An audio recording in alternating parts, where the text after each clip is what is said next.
Town. This is episode 209, and it's the 19th of January, 2018. Welcome to my kitchen, as always. Here I am. It's Friday morning. Alice is napping somewhere, and I have lots of fibery things to share with you today. So, hi, if you don't know me, I'm Emily, and you can find all my contact info at the beginning of the show.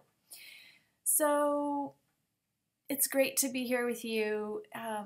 You know, you are so nice. When you click like or you send me a message, either on the Ravelry group or on YouTube, I love connecting with you, and you guys are just nice people. So thank you. Today I'm wearing, what is this? This is backwards. Oh my goodness, but I have it on backwards. But this is my, oh gosh, what is the name of the shawl? It's by Justina Larkowska. I can't remember the name, but I love this shawl. It's on my Ravelry page. It's knit out of some hand-spun fin, which is one of my favorites. I dyed this one myself. It was a fleece project. Oh, you may have heard little tip-taps. Alice is here. And this is a Gourmet Stash Outlander-inspired rainbow mini skeins that are just gorgeous colors. And I love this shawl. It's been pretty cold in the DC area and gloomy, but today the sun is shining and it's perked me up quite a bit. So the other thing I'm wearing is a, what is this called? It's a Lark Tee by Green Line Studio, and I'm really loving this shirt. It's very easy to wear. I have lots of sewing to share today, as well as knitting, spinning, some minor acquisitions, up and coming, works in progress. There is two FOs. Yes, let me show you the first one. It is a woven project, and speaking of Gourmet Stash, this is leftovers. No, it's not leftovers. It's spindle spun mini skeins that I've had in my stash for quite a while. Don't remember the colorway names. These were spun from Poonies, which is a woolen preparation that she used to do on hand cards, and just a gorgeous preparation. And I just look at that little bit of yellow silk with this bit of silk noil. Super, super, super fun. So I wove this on my Ashford 32-inch rigid heddle, and it's a very cozy and lovely little scarf. I still need to deal with the ends to a certain extent. I don't know if I will do anything fancy or just let them be. It's really hard to show the colors here. But I did little pops of this green and some purple in there as well. And it was a lot of fun to weave. So I think I'll wear this now rather than this shawl whose name I cannot remember, but it's on my Ravelry. So the other FO I have is this. Let me just put this on as well. I knit this last night in about an hour and a half, and this is probably going to be redone. This is just a simple garter stitch cowl. Well, it's garter stitch except where I forgot and did an extra row of stockinette in places, but you can't really tell. I think I'm going to cast on maybe 5 or 8 fewer stitches so it can be a little bit taller. This is, hi, I hear you. Stop rattling in my bags. It's super squishy. It is a gorgeous, both hand spun by me. One of them is a merino from Northern California, sent to me by a wonderful lady. Hi Phyllis, Sonoma Knits. And it was washed locks, and I carded and spun them, and that's one strand here. And the other is a mix of Tunis that I carded and just rainbow bits of wool, just any old, just regular wool. I don't know. That's a silly thing to say. Regular wool, I mean like the nondescript wool little batlings that I had. So I made a bat and spun that up, and I double-stranded, and it's fun. It smells like the Tunis. It smells very sheepy. I don't think I would give this a bath because the garter squish is so nice. But yeah, I think I will rip it out and do it again so it's taller. Is that it for FOs? It is. Now, works in progress, I've been doing a little bit of sock blanket knitting here and there. And the Gourmet Stash yarns, handspuns that went into my, gosh, this is hard to show. The ones that went into the, this, I've been using the rest of them for a big square. It's not showing up very well, but it's a square in my blanket that's 4 times the size of the usual square. So I've been knitting it off and on for the past few days. Just maybe 3-4 rows here and there. And I've put, since Advent this year, I've put maybe 30 squares on this blanket. So that's nice. Slowly moving along to halfway done. Alice, I'm not letting you out right now. Alrighty. What else do I have going on? I have socks. I have a West Yorkshire Spinner half-done sock. I haven't knit myself socks in several months, and these will be for me. Love, love this yarn. I don't know if this is the owl colorway, or the pheasant, but it's my usual sock, which if you're new, my usual sock is cast on 64 on US 1.5s, 2.5 millimeters, do 10 rows of ribbing, because that's all I need, and I want to get to the stockinette. Then I do, I don't know, 4 inches of stockinette. I don't like really tall socks. Then I do a heel flap, where I slip the slip stitches are on the purl row because I'm a slower purler anyway, so why not just slip those stitches and knit really fast along the knit rows. I do 34 rows, so it's 17 slip stitches, and then I turn the heel, standard heel turn. I do a riverbed gusset, excuse my voice, and then I knit 54 rows on the foot before I start the decreases. And when I start the decreases, the first 2 decreases, I leave 2 stockinette rows before the next decrease instead of 1. So it gives me a little bit longer toe bed. Is that a thing? A toe bed? It's a thing. And it fits me, and it's my favorite sock. So, hello Alice. Stop jumping on me, please. I have 2 sweaters that have gotten some attention. Hi baby. I'll bring you up here in a little while. The first is my avocado raglan. It's almost to the ribbing, folks. This is a design of my own, and it's a raglan, as the name suggests, and it's got cables along each raglan increase that continue under the arms, as well as the addition of another cable. And then there is some shaping that happens. Sorry, I have a dog just staring at me with her feet on me like this. Hi, baby. With some shaping that happens that I can probably show you better once I have this off the needles. These are my increase markers. Yeah, the shaping happens in the purl stitches between the cables. Very fun.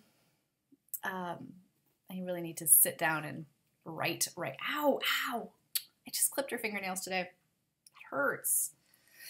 Okay. So, yes, that is being knit out of Blacker Yarns Brushstroke in the smudge colorway.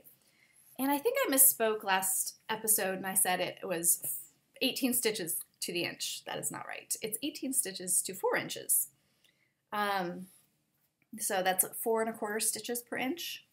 And that's a DK yarn, and it's a lovely, lovely blend of lots of good wools. And I think I misspoke also in the last episode and called one of the yarns Shetland Merino, which is not a thing. It's Scottish Merino, but not Shetland.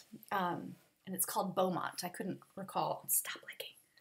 I couldn't recall the actual name. It's a very small population of merinos in Scotland, I think on the mainland, which I guess are a variety that can withstand wetter conditions and colder conditions, because merinos are really a desert sheep. They need the dry. So yeah, this is a bit of a variation. Hello. This is Alice. Alice. Yeah, we got to get out for a walk today. We have been closed in these sort of practically sub-zero temperatures. So that is my avocado raglan. And I really need to just crack on with it, get it done, get it written. It's mostly written, it's just written in a very messy way. So I need to sit down with my designer head. Okay, I have to put you down. I know you like snuggles, but come on. So the other sweater to show you, and the last work in progress, is the Birkin. Now, I figured out what the problem is with the Birkin. I took it off the needles. Isn't it pretty? I took it off the needles, and this is the front, yes. I blocked it, and it blocked out to measurement. However, you know that like naughty stepsister of stitch gauge, row gauge? I ignored row gauge. It's rarely a thing for me because I just tend to knit a lot of patterns that say knit to this many inches, so row gauge really doesn't matter. However, if you're doing a yoke, row gauge really does matter, especially if you need to fit in a pattern on the yoke. And it's a pretty, it's a yoke that goes pretty low, but the row gauge is 40 rows per 4 inches. I have 31 rows per 4 inches. So what should take the space of 4 inches is taking me 5 to 5.5 inches. So I've just been kind of wearing it around, and it does raise up quite a bit still when I raise my arms.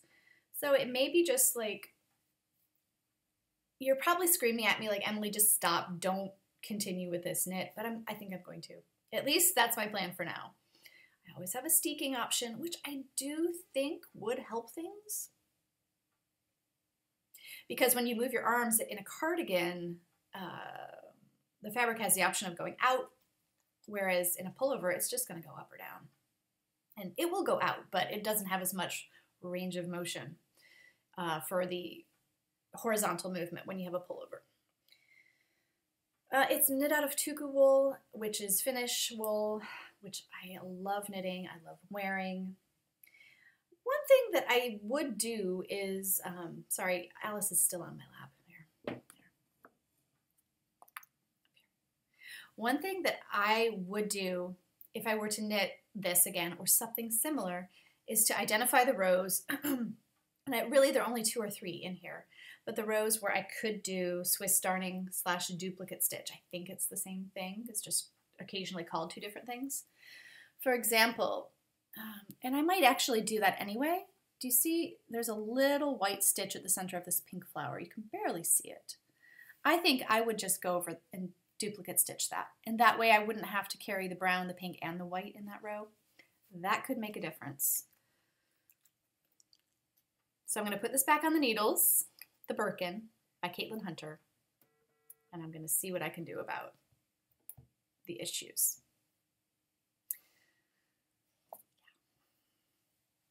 That's all for whips, and I can show you my spinning now, which is a fleece spin. It's some Tunis.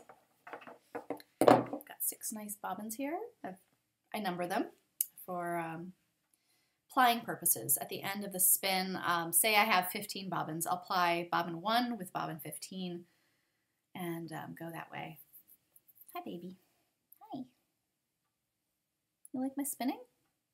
Yeah, it smells sheepy. Tunis is a really cool sheep. I'm not going to tell you too much about it because I don't have a lot of facts off the top of my head, but I do know that the lambs are kind of a ruddy red, almost a terracotta color, and the fleece turns white as they age. But I think they do keep their sort of red faces. Yeah. All right, you are super smelly, and you need to get down. I know, she's like, no, don't let me down. All right, there you go. Okay. Sewing. So much sewing has been happening. And where to start? I'm going to start with this, I think. Oh my goodness. So I have a loved one who could use an anxiety / comfort blanket. And I've been seeing these for a while on the internet. You know that great internet.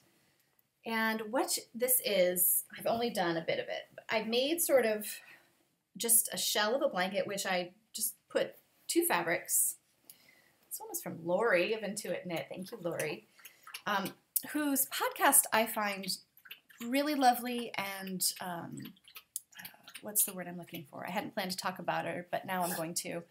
But I just got to find the word. There's substance to it. It's substantial. The content is substantial and interesting. So I put these 2 fabrics right sides together. I sewed around 4 of the sides, and then I turned them inside out. So I got a little bag.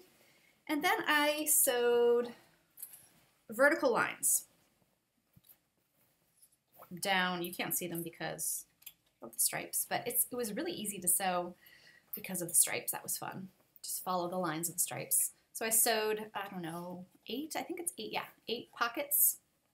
There's another one right there.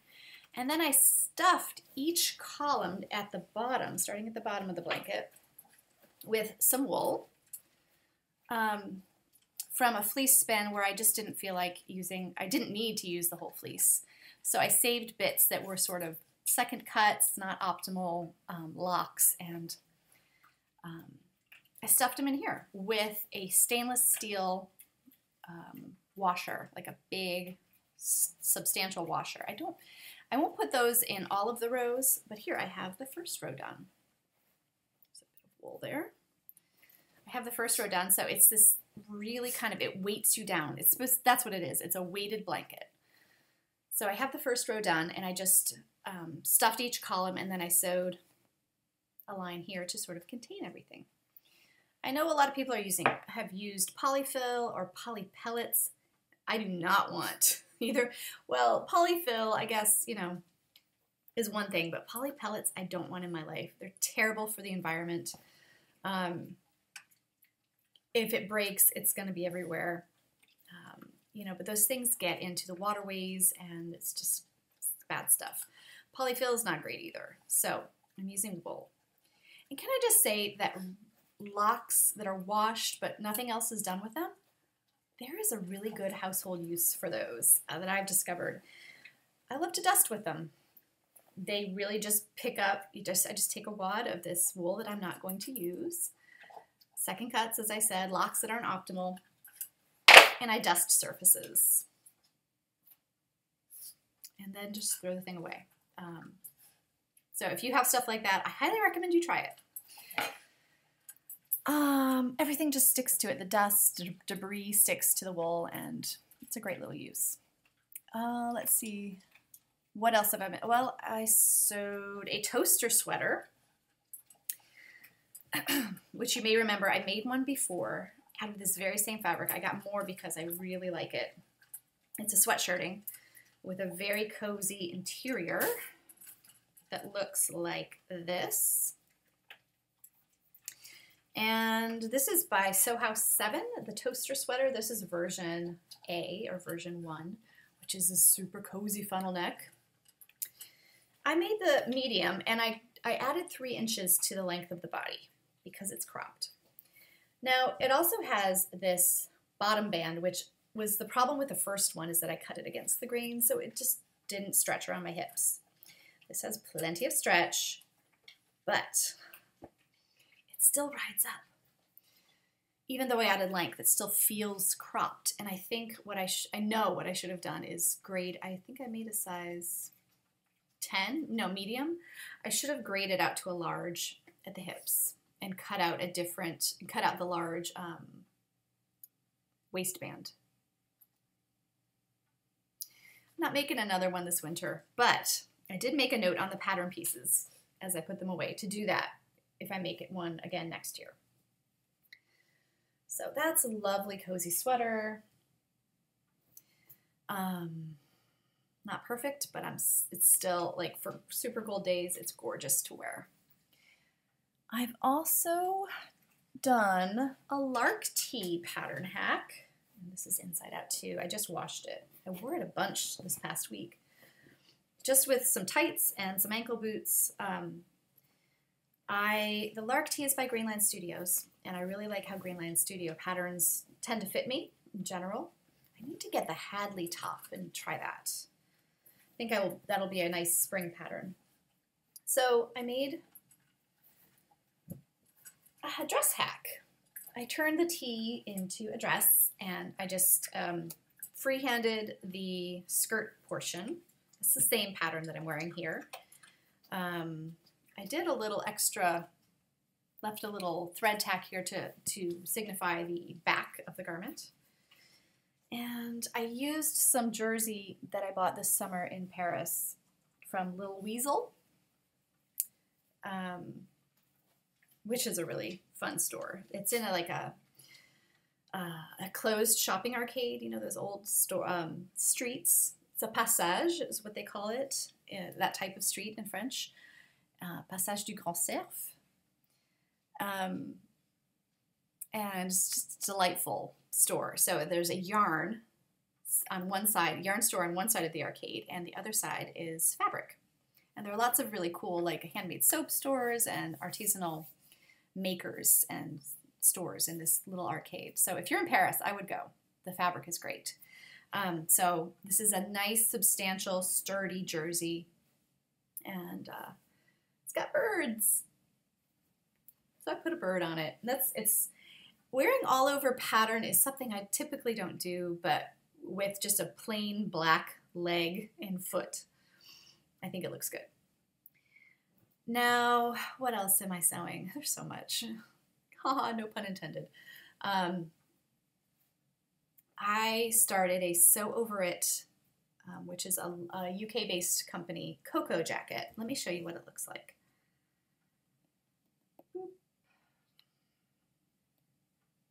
Hang on, I've got to bring it up on my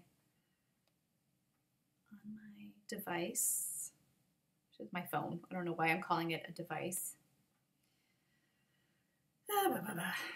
And I need advice about this. Okay, here it is, the Coco jacket. So it's a Chanel-inspired jacket, which I just think is just a classic, but it's open to a lot of interpretation. It's a classic look, but you can interpret it many ways. I'm just having another thought that I need to share with you guys in acquisitions. I hope I don't forget. So it's lined. So what I did was I made the lining first as a muslin to see what the fit was like. So I made a size 12, and I was wondering if I should make a size 10. But I wanted it to be, I didn't want it to be constricting, so I wanted to err on the side of bigger. So this is the lining. Oh, goodness. Might be able to see where I marked. This is the front of the sleeve. Oh, goodness, the static from this thing. And I did that with a Frixion pen, which will come out with heat.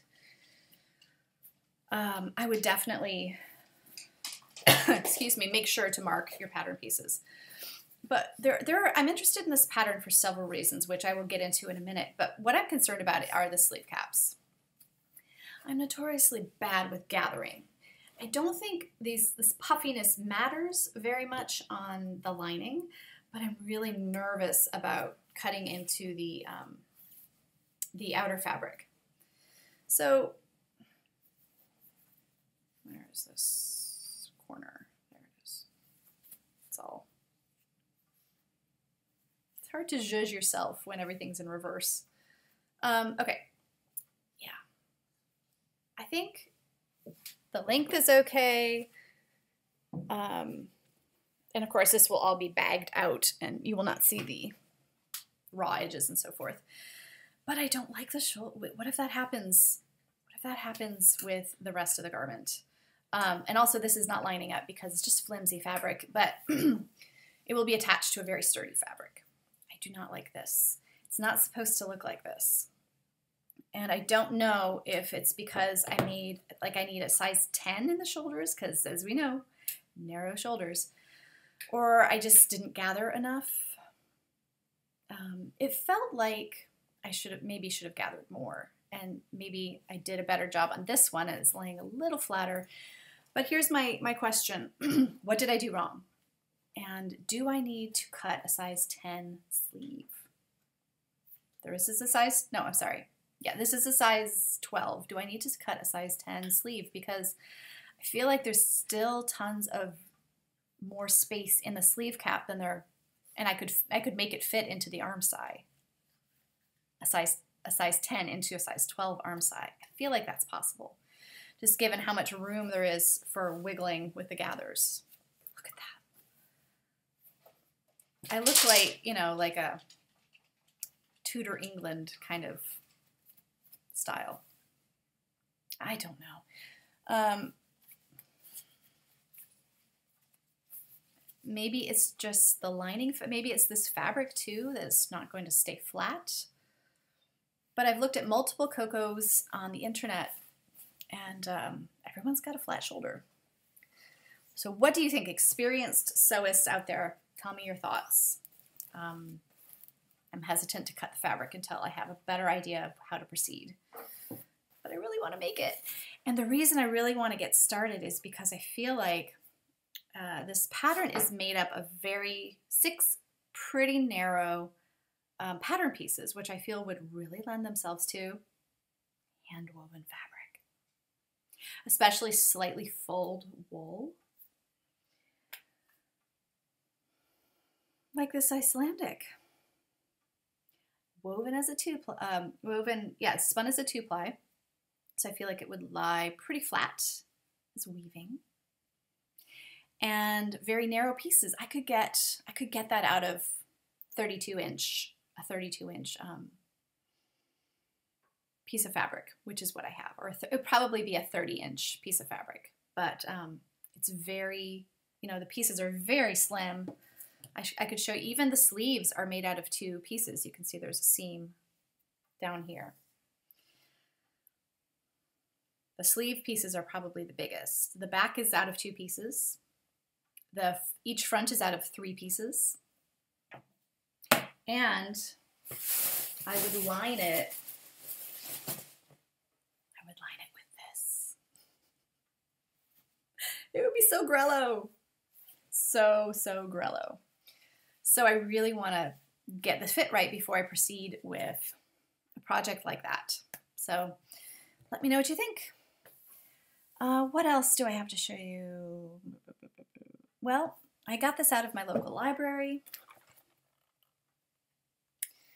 More Fabric Savvy, and it's just dawning on me that this is maybe, this is the quick resource sort of version of, it's got a spiral binding, of Fabric Savvy, which I don't think the library had, but they had this one. So it's a resource guide to sewing and selecting fabric. So I just opened right to sweater knits. So talks about the fabric and what to look for when you're buying, what patterns are suitable, tips for sewing, tips for washing the fabric, and then laying it out, how to mark it, cut it, interface it, what thread to use, what needle to use, which I know nothing about needles and sewing. I know like a size 14 is standard maybe. Stitch length, presser foot, how to finish the seams, how to press the fabric, how to top stitch it, hem it, and what closures. It does this for all of these fabrics. Pre-pleated. Slinky knit. So I might go ahead and just purchase this if I like it enough. So that's Fabric Savvy and More Fabric Savvy by Sandra Betsina. So this is kind of an education piece that I'm missing in sewing. Oh, I forgot to share one other sewing bit with you, and that was my Alabama Shannon corset, and I believe I showed this before I bound the edges. It's still quite rough. I have a lot of threads to snip. I did unpick some of the seams where I hadn't done stretch seams, and I'd cut some of this against the grain. This is the corset, which is also in very small pieces. It's kind of short. There's the back. Needs a good press. But I bound everything. And I bound it all sort of to the inside of the seams, rather than just a decorative binding that kind of encloses both sides and has raw edges. I made finished edges binding on the armholes as well. So I don't know how much use this will get because it's still pretty tight, but it's better than it was. And that was just by changing the seams to a stretch stitch. Acquisitions, and then we're done. And I'm sitting on my shawl. So this is another knit that I have acquired. This was totally inspired by, oh gosh, what's her name from the Fold line? She has a Linden t-shirt or sweatshirt out of a similar fabric, and I've been watching it for months when she wears it on her videos. And the Fold line they do sort of, it's a bit like roundup of news in the indie sewing world. So very useful videos and UK based. And this is reversible. So it's got this charcoal or this gray. Isn't that nice? Squishy and nice. And I got the end of the bolt, so got extra for free. And I'm not sure, yesterday I bought some ribbing at my local Joann's. I'm not sure which one I'll use for the cuffs. Got both of these. So it's always nice to have extra ribbing for if you just feel like making a Linden tee.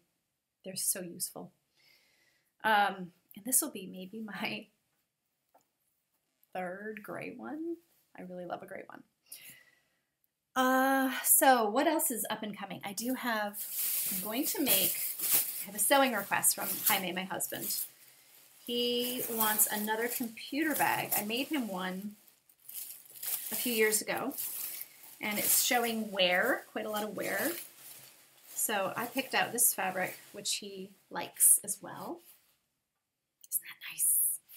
It's a heavyweight, kind of home deck screen print. So I will make the bag with chevron-y goodness, and this will be the strap. And he's requested pockets for his reading glasses and his phone, I think. Or was it his iPad? I'll have to ask. In the interior. So I will be probably looking up best ways to do that. I've made a few pockets now, so I'll probably just use one of those techniques that I've already done. Hi, Alice. So the only thing that's up and coming, but it's a big thing and it's a fun thing, is my knit camp. It's in maybe 3 weeks-ish, and I love knit camp. This year I have 7 girls. I don't always have girls, all girls, but this year it's all girls, and there are quite a few of them. So, but what's different is that I have a number of them who have had some experience with knitting. There's one who's knitting a hat who has no idea how to close it. There are some that have knit before in childhood, and I bet it will come back for them. But half of them have 0 experience. So yeah, I'm planning. I have ordered the wool. I'll cast on the ribbing for them. Although maybe I won't for those who have experience. Maybe just for those who have had 0 experience. And we will have our wonderful knit camp where we sit around and knit and eat lots of good food, and we take a field trip to a yarn store. And Alice has a ball that week. Don't you, Al? Alice, you're going to see the knit campers? You're going to cuddle with them? You're going to kiss them? All of the above, no doubt. So that's it for today. I love hearing from you, so don't forget to get in touch. And thank you so much for being here. Take care. Okay, one last thing. Here's the thing I forgot to mention, and thankfully I remembered before I started editing. My husband wants to start a sweater at knit camp once he's finished with his shawl, and he's on the way to being done. He wants to make a sweater, a simple one, because as he says, he only has one hand knit sweater. At any rate, we want to make a flax, and it would be great not to buy like a whole new sweater's quantity of wool. He wants a gray sweater. And I have these two, but I really think we need 3 for a men's sweater. He's not a gigantic man, but 3, I mean, this is not even 1,000 yards. I know it's an Aran weight, but all this to say, does anyone have a skein they would be willing to part with? It's color 8017, and it's lot 7B0596. I can't find it on Rav. I have messaged one person who has a skein for sale, but it's not the right dye lot. And so, yeah, on the off chance that somebody out there has a skein they want to part with, give me a message somewhere. I'd love to buy it. Just wanting to use stash yarn, and this is kind of perfect. If we don't find one, then we're going out there to buy. All right, take care.